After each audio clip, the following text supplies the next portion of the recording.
ஆற்றில்லாவழியாதும் இறைவனே போற்றுமன் போற்றி போற்றுமன் போற்றி புகழ்மின் புகழ்ந்தெழு மேத்திசைக்கும் கிழக்கும் திசையற்றோடும் மாற்றுவன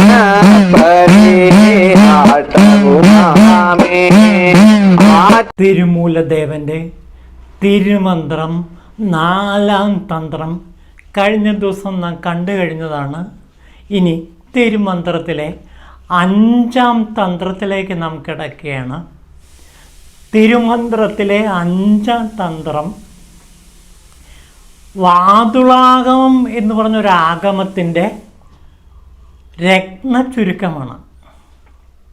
വാതുളാഗമം വളരെ പ്രശസ്തമാണ്.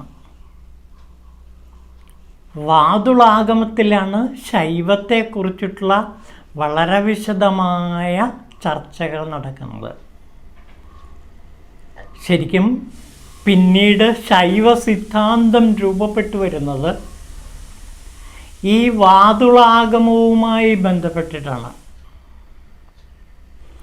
തിരുജ്ഞാനബോധം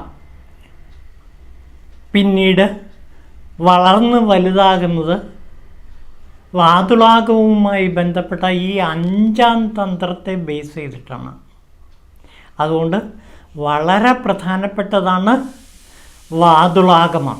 പിന്നീട് തായുമാനവരുടെ ശിവജ്ഞാനബോധം ഇതുമായി ബന്ധപ്പെട്ട ഒരു സൈദ്ധാന്ത കൃതിയാണ്. ശിവജ്ഞാനബോധം തായുമാനവരുടെ വളരെ പ്രശസ്തമാണത്. ഇതിലെ 5-ാം തന്ത്രമാണ് ഇനി നാം പ്രവേശിക്കുന്നത്. 5 എന്ന സംഖ്യയ്ക്ക് തന്നെ വളരെ പ്രാധാന്യമുണ്ട്. പഞ്ചരത്നങ്ങളെ അത് സൂചിപ്പിക്കുന്നു. മാത്രമല്ല ശിവന് 5 മുഖങ്ങളാണുള്ളത്. സദ്യോജാതം, വാമദേവൻ, തൽപുരുഷൻ തുടങ്ങിയ 5 മുഖങ്ങളാണ് ശിവനുള്ളത്. അതിലെ 4 മുഖത്തുനിന്ന് ശിവൻ്റെ 4 മുഖത്തുനിന്ന് വേദങ്ങളും 5-ാമത്തെ മുഖത്തുനിന്ന് ആഗമങ്ങളും ഉണ്ടായി എന്നാണ് പറയുന്നത്. ഈ 5-ാം തന്ത്രം വേദങ്ങളുടെയും ആഗമങ്ങളുടെയും ഒരു സാര സംഗ്രഹമാണ്. അതായത് വേദങ്ങളെയും ആഗമങ്ങളെയും ഇവിടെ സമന്വയിപ്പിച്ചിരിക്കുന്നു. പ്രത്യേകിച്ചും ക്രിയാ, യോഗ, ജ്ഞാന പദ്ധതികളിലൂടെ തിരുമൂലദേവൻ ഈ ഭാഗങ്ങളെല്ലാം വളരെ വിശദമായി നമുക്ക് പറഞ്ഞു തരുന്നുണ്ട്. അപ്പോൾ ശരിക്കും പറഞ്ഞാൽ ഈ 5-ാം തന്ത്രം വേദങ്ങളുടെയും ആഗമങ്ങളുടെയും ഒരു സാരസത്തയാണ് എന്ന് വേണമെങ്കിൽ പറയാം. അങ്ങനെ വേദങ്ങളും ആഗമങ്ങളും ശിവൻ്റെ മുഖത്ത് നിന്ന് ഉണ്ടായി എന്നും അവ പിന്നീട് വേദാഗമങ്ങളായി സമന്വയിക്കുകയും ചെയ്യുന്നു എന്ന് നാം തിരുമന്ത്രത്തിൽ കാണുന്നു. അപ്പോൾ ശരിക്കും തിരുമന്ത്രം എന്ന് പറയുന്നത് വേദങ്ങളുടെയും ആഗമങ്ങളുടെയും ഒരു കൂടിച്ചേരലാണ്. നാം 1-ാം തന്ത്രത്തിൽ കണ്ടതാണ്. അതായത് വേദച്ചിറപ്പ്, വേദമഹിമയെക്കുറിച്ച് തിരുമൂലദേവൻ പാടുന്നുണ്ട്. അതുപോലെ ആഗമച്ചിറപ്പിനെ കുറിച്ചിട്ട്, ആഗമ മഹിമയെക്കുറിച്ചും തിരുമൂലദേവൻ പാടുന്നുണ്ട്. അങ്ങനെ വേദമഹിമയും ആഗമ മഹിമയും ഇവിടെ ഒന്നിക്കുന്നു. ശൈവത്തെക്കുറിച്ചുള്ള വളരെ വ്യക്തമായ ചില വിവരങ്ങൾ ഈ 5-ാം തന്ത്രം നമുക്ക് തരുന്നുണ്ട്. അതിലെ ഏറ്റവും പ്രധാനപ്പെട്ടത് 4 ശൈവങ്ങളെക്കുറിച്ചിട്ടാണ്. നോക്കൂ, ശുദ്ധശൈവം, അശുദ്ധശൈവം, ശുദ്ധാശുദ്ധ ശൈവം, പിന്നെ അതിശുദ്ധ ശൈവം എന്നിങ്ങനെയുള്ള 4 വിഭാഗങ്ങൾ. ഇത് ശരിക്കും പറഞ്ഞാൽ നമ്മുടെ ദ്വൈതം, അദ്വൈതം, വിശിഷ്ടാദ്വൈതം തുടങ്ങിയ അനേകം പദ്ധതികളെ ഒന്നിപ്പിക്കുന്ന ഒരു രജതരേഖയാണ് ശൈവം. അതാണ് ഇതിൻ്റെ പ്രാധാന്യം. ശൈവം എന്ന് പറയുന്നത് അനേകം സാധനാ രീതികളെ ഒന്നിപ്പിക്കുന്ന ഒരു രാജമാർഗമാണ് ശൈവം. അതുകൊണ്ട് ശൈവത്തിന് വളരെ പ്രാധാന്യമുണ്ട്. ഈ ശൈവത്തെ,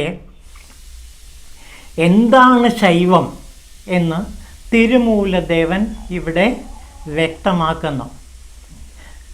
അതായത് നമുക്ക് കാണാവുന്ന ചില കാര്യങ്ങളുണ്ട്. 5 മുഖങ്ങൾ നാം പറഞ്ഞു, 4 വേദങ്ങളും. 5ാമത്തെ മുഖം എന്ന് പറയുന്നത് ആഗമവും ആണെന്ന് നാം കണ്ടു. പിന്നീട് ശിവന് 6ാമതൊരു മുഖമുണ്ട്.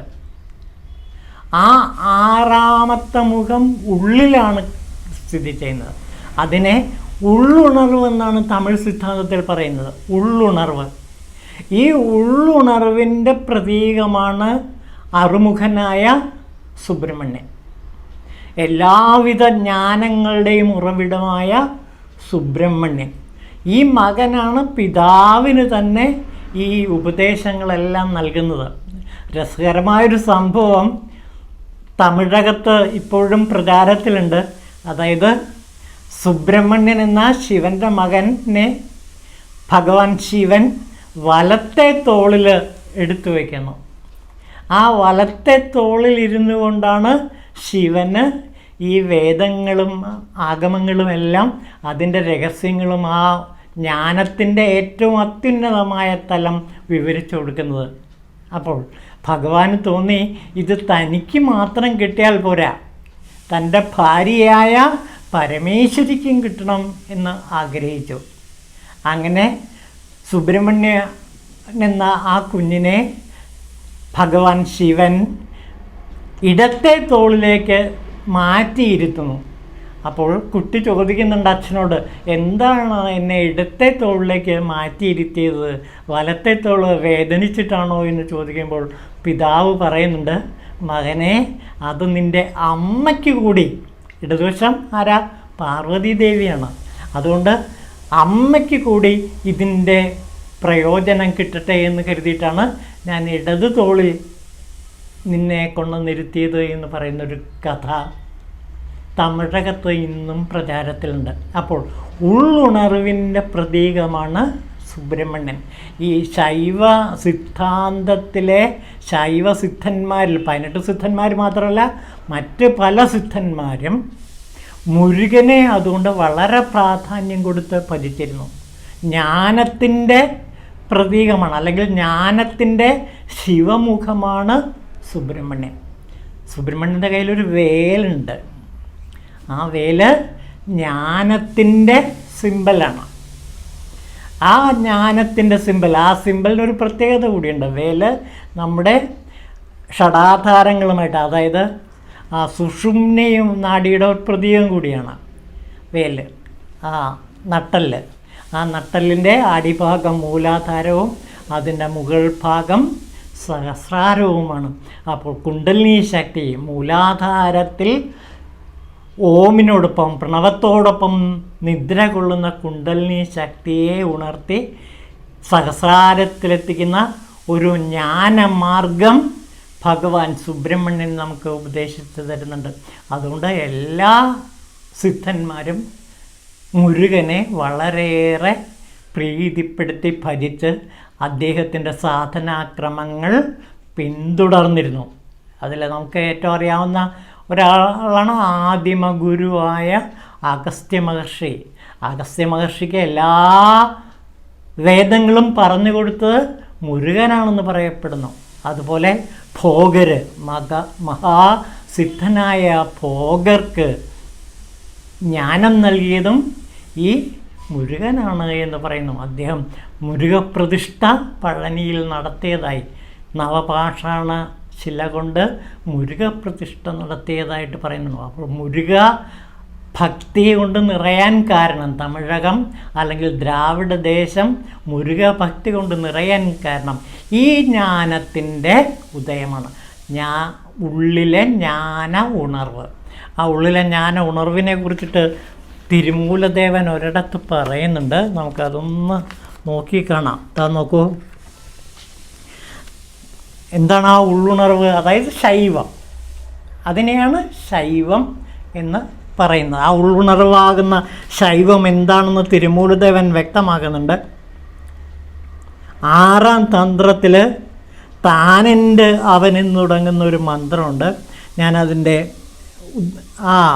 ഭാവതലം മാത്രം പറയാം. താൻ ആത്മാവാണ്, ശരീരമല്ല എന്ന ആത്മാനുഭവം ഉണ്ടായിക്കഴിഞ്ഞാൽ പിന്നെ ജീവാത്മാവെന്നും പരമാത്മാവെന്നും ഭേദങ്ങളറ്റ് തൻ്റെ സ്വരൂപമായ ശിവൻ തന്നെയാണ് താനെന്ന് തിരിച്ചറിയുന്നു. ഈ ശിവൻ തന്നെയാണ് പ്രപഞ്ചമായി കാണപ്പെടുന്നതെന്നും ബോധ്യപ്പെടുന്നു. വസ്തുക്കളിൽ ഉണ്ടായി വരുന്ന സ്വഭാവമായ അഥവാ ജീവൻ്റെ അജ്ഞാനം മറയുന്നതോടൊപ്പം വസ്തുസ്വരൂപമായ ശുദ്ധബോധം, അതായത് ശുദ്ധശൈവം, ആ ശുദ്ധശൈവം പ്രകാശിക്കും. ഈ അവസ്ഥയിൽ താൻ നിത്യമുക്തനായ ശിവമാണെന്നും ഈ കാണുന്ന ജഡങ്ങളൊക്കെ തൻ്റെ തന്നെ വെറും ശക്തി പ്രകടനങ്ങളാണെന്നും താനല്ലാതെ രണ്ടാമതായി മറ്റൊരു വസ്തുവുമില്ലെന്നുമുള്ള അദ്വൈതാനുഭവം ഉണ്ടാകുന്നു. ഇതാണ് അദ്വൈതം. ചിലർ പറയുന്നത് ശൈവം എന്നുള്ളത് ദ്വൈതമാണെന്ന്. ദ്വൈതമാണ്, പക്ഷെ അതോടൊപ്പം അത് ഈ അദ്വൈതവും വിശിഷ്ടാദ്വൈതവുമാണ്. അപ്പോൾ എല്ലാ പ്രകാരഭേദങ്ങളെയും ഒന്നിപ്പിക്കുന്ന ഒരു രാജവീഥിയാണ് ശൈവം. അതാണ് ഇവിടെ പറയുന്നത്. ദ്വൈതത്തെയും അദ്വൈതത്തെയും വിശിഷ്ടാദ്വൈതത്തെയും എല്ലാം തന്നെ ഒന്നിപ്പിക്കുന്ന ഒരു ത്രിവേണി സംഗമമാണ് ശൈവം. ഈ ശൈവത്തെക്കുറിച്ച് കൂടുതൽ അറിയണമെങ്കിൽ ഈ അടുത്ത കാലത്ത്